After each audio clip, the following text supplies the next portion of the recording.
It happened in the middle of what I thought would be a straightforward custody hearing. Her lawyer stood up, cleared his throat, and began reading from a sheet of paper. The words landed one after another, accusations of physical and emotional abuse, framed with just enough detail to sound convincing to anyone hearing them for the first time. The moment they left his mouth, everything else in the room dulled. I could see lips moving, paper shuffling, the judge making notes, but all of it blurred under the weight of those claims. None of it was true. I had never raised a hand to her, never spoken to her in the ways she described. But truth didn't feel like the deciding factor in that moment. She had spoken it under oath, and that meant it was now part of the record. Sitting there, I knew this wasn't something I could let slide or hope would fade with time. If I didn't take it apart, piece by piece, that lie could outlast me, damaging not only my name but the bond I had with my child. And if she wanted a fight built on fabrication, I was prepared to meet it with something stronger, verifiable truth. In the months after we separated, life wasn't perfect, but it was manageable. We had one child, and from the start, we agreed, at least in words, that we'd put them first. No matter what had gone wrong between us, co-parenting would stay civil. I had a steady job with predictable hours, which meant I could keep a consistent routine for pickups, drop-offs, and weekends. Every financial obligation was met on time, without argument or reminders. She had started seeing a therapist toward the end of our marriage, mostly to deal with stress. I encouraged it, and even paid for sessions when her insurance coverage ran out. I never saw it as a point of conflict. If anything, I thought it was helping her keep perspective while we figured out how to parent separately. There were disagreements here and there, the kind any separated couple has, but they were small, enough to resolve over a phone call or through a quick email. I didn't think either of us would cross a line that could make the situation hostile. Looking back now, I realize that assumption was naive. The moment legal stakes entered the picture, so did the willingness to rewrite history, and that included twisting details I thought were safe, like her therapy, into something entirely different. In the weeks before the hearing, communication narrowed to formal emails between attorneys. She stopped replying to simple scheduling texts and began copying her lawyer on messages that once took a quick call to resolve. It felt procedural, not hostile, the kind of distance people use when they're trying to keep emotions out of logistics. I took it as a sign that we were moving through a standard process, nothing more. Small shifts started to appear. A request for an extra weekend turned into a C counsel's response. A question about our child's school meeting was answered 2 days later with a template paragraph about pending legal matters. Annoying, yes, but not alarming. People in conflict reach for structure. It didn't occur to me that structure can also be used to stage an ambush. The first hint arrived in a pre-hearing filing, a vague reference to safety concerns, with no specifics. My attorney flagged it, but advised patience. If there's substance, they'll have to put it on the record, he said. That sounded reasonable. Courts don't reward theatrics without evidence. I believed that then. Hearing day began like every other procedural stop in the case. Roll call, exhibits labeled routine questions about availability. Then her attorney stood and changed the temperature in the room with a single sentence. We intend to address ongoing abuse. What followed was a rehearsed narrative laid out in steady, measured language. Dates were recited. Locations were named. Arguments were reframed as episodes of volatility. Everyday disagreements were presented as a pattern.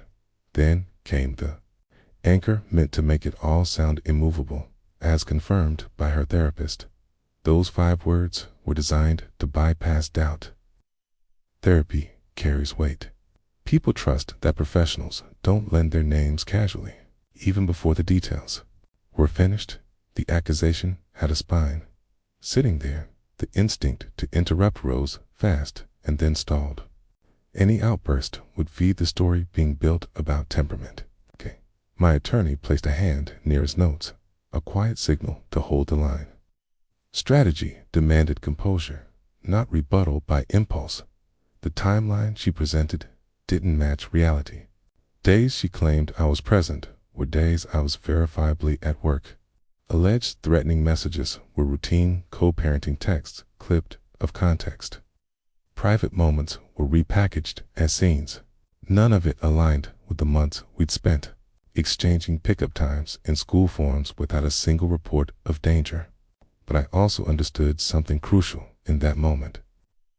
Facts don't automatically outrun a cleanly delivered story. A quick glance at the bench confirmed the immediate problem. The judge wasn't convinced, but attention had sharpened. Once an allegation of abuse enters the record, the case shifts lanes. The burden moves, and the person accused has to do more than deny. They have to dismantle. My attorney requested an opportunity to respond in writing, and to address the therapist's reference through proper channels. Opposing counsel pushed for immediate restrictions in the interest of caution. That phrase hangs heavy in family court. Caution can look like justice while functioning as punishment. The hearing paused for administrative matters. And in that brief interval, the priorities reorganized. This was no longer a dispute about calendar equity or child care logistics. Reputation, legal standing, and credibility were now in the balance, with custody downstream of all three. The path ahead had to be meticulous. What steadied me was the memory of our earlier agreement to co-parent civilly. The months of steady routine, the records my life already generated, work logs, payment confirmations, message histories.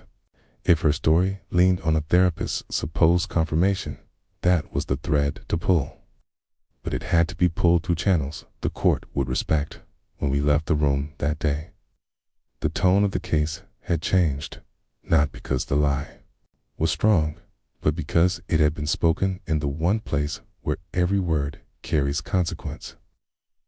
From that point on, survival meant more than defending myself verbally.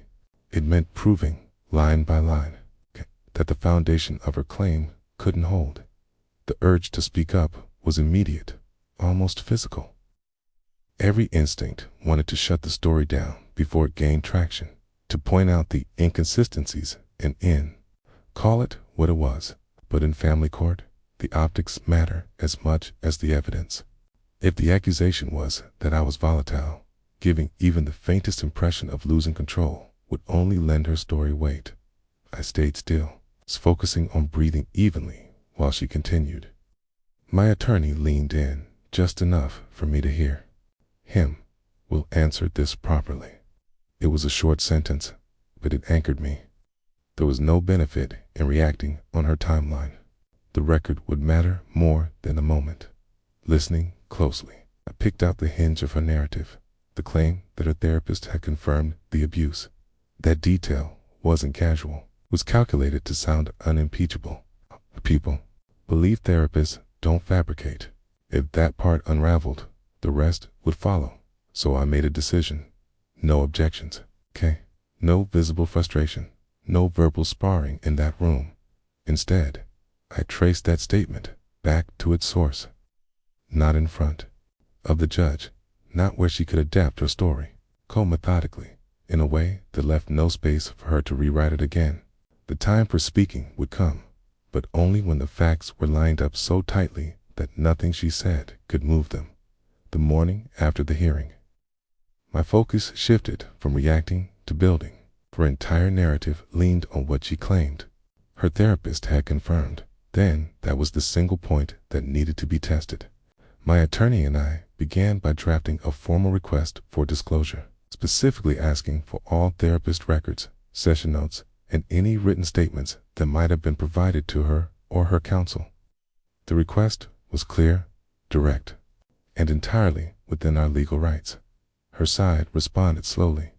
First came a brief acknowledgement of the request, followed by a week of silence. Then an email from her attorney claiming they needed additional time to compile relevant records. In legal terms, that's rarely about logistics. It's about buying time. We gave them a set deadline anyway. When the package finally arrived. It was clear why the delay had been necessary. The therapist's notes painted a very different picture from the one she had delivered in court. The records referenced marital disagreements, her feelings of stress during the separation, and discussions about co-parenting challenges. Not a single entry mentioned abuse, physical, emotional, or otherwise. There was no note recommending sole custody, no reference to her being unsafe, no implication that contact with me should be limited. The confirmation she had claimed under oath didn't exist anywhere in the professional record. To remove any ambiguity, my attorney reached out directly to the therapist. After confirming the request met confidentiality and legal requirements, the therapist provided a signed statement. It was concise but definitive. They had never alleged abuse, had never suggested she was in danger, and had never advised against shared custody. That single document, backed by their professional standing, undercut the central pillar of her testimony. Every piece of correspondence was documented, dates, certified copies, delivery receipts. I wanted a paper trail so tight that there would be no opening for her to argue context or misinterpretation. The statement, combined with the original notes, became a complete narrative on its own. She had taken the existence of therapy sessions and manufactured the idea that a professional had sided with her. Allegations to test the strength of what we'd gathered. I brought the material to a colleague I trusted, someone who understood both the legal process and the personal dynamics involved. He reviewed everything, asked a few clarifying questions, and finally said, "This will hold. If this goes in front of the judge, the credibility shift won't be subtle." Hearing that confirmed what I already suspected. This wasn't just useful evidence, it was decisive. The discovery reframed the entire case for me. Up until then, the fight had felt like a reaction, defending against something she had already put into motion. Now, for the first time, there was a path to take control. What had been presented as ironclad professional corroboration was, in reality, an invention designed to tilt the case. And once it was exposed for what it was, the foundation of her strategy would crack in full view of the court dot with the therapist's statement in hand. The focus shifted from gathering proof to presenting it in a way the court couldn't ignore. My attorney and I sat down with every document laid out in sequence, her sworn testimony, the therapist's clinical notes, and finally the signed declaration that directly contradicted her claims. The motion we drafted wasn't long, but it was precise, attaching each piece as an exhibit so the judge could follow the trail without guesswork. The strategy wasn't to accuse her of lying outright, at least not yet. Alleging perjury too soon would risk turning the hearing into a side battle over intent, and we didn't need that distraction. The contradictions themselves were strong enough to create doubt, and doubt was all we needed to shift momentum. Approach was simple. Place her own words side by side with the therapist's statement, and let the discrepancy do the work. We also built safeguards in case she tried to counterattack. One option was a formal request for a psychological evaluation for both of us, conducted by a neutral third party. Another was to submit my complete parenting record, attendance at school events, medical appointments, financial support statements, to reinforce my reliability and stability. If she attempted to pivot to a new line of argument, those records would stand ready to undercut it. Every decision came back to the same principle: facts over emotion.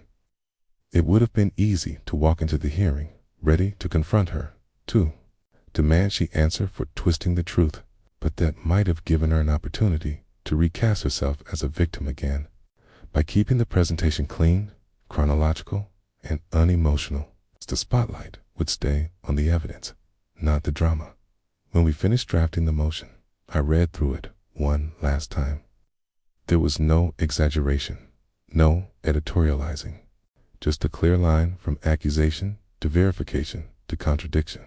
It was the kind of filing that leaves little for the other side to argue without creating more problems for themselves.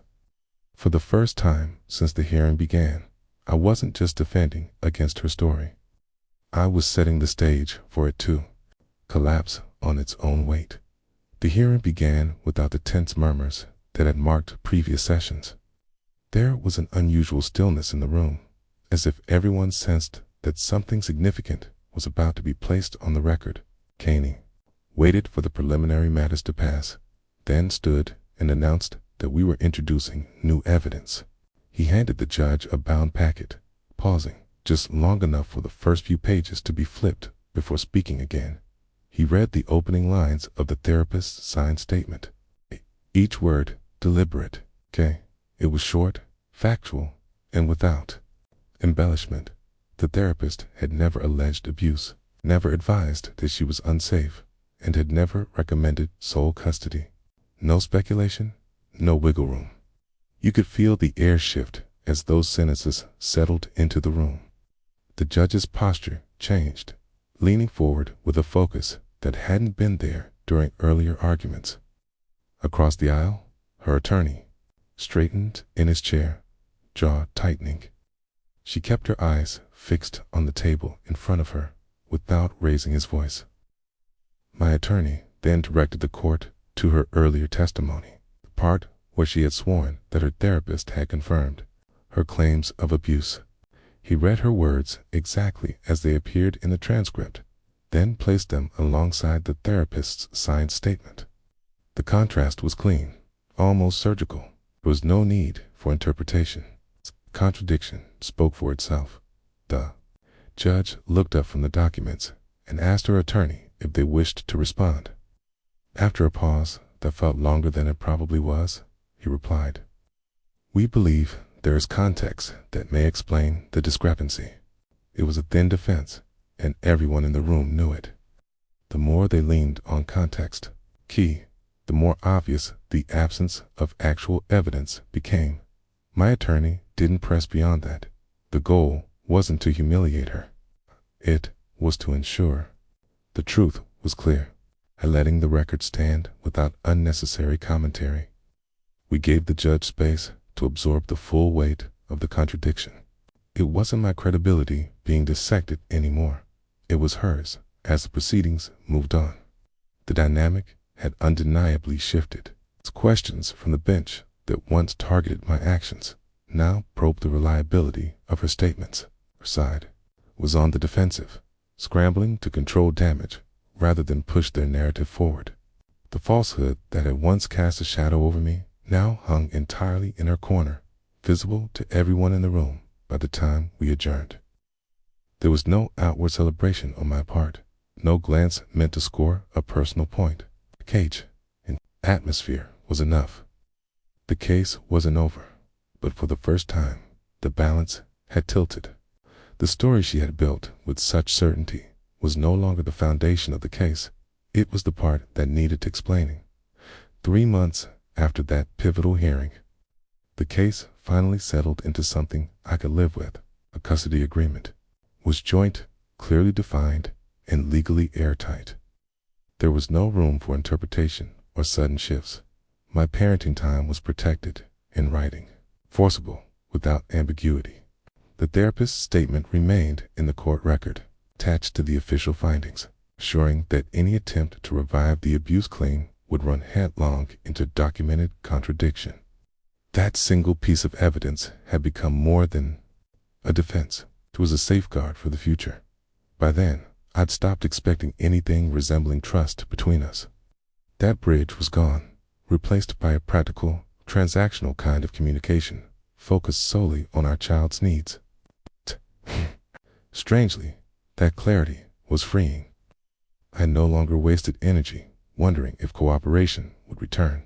My focus shifted entirely to creating stability, consistent routines, predictable exchanges, and an environment where my child wouldn't feel the undercurrent of tension that had once dominated. Looking back, the turning point hadn't been in the confrontation itself, but in the months of quiet preparation before it.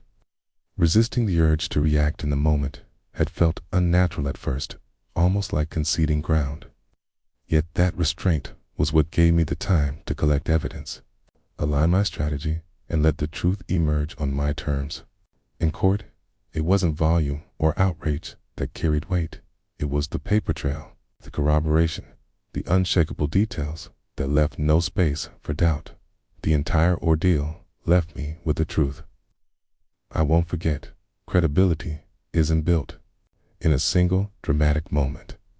It's earned through consistency, documented actions, and the patience to let the record speak louder than your temper.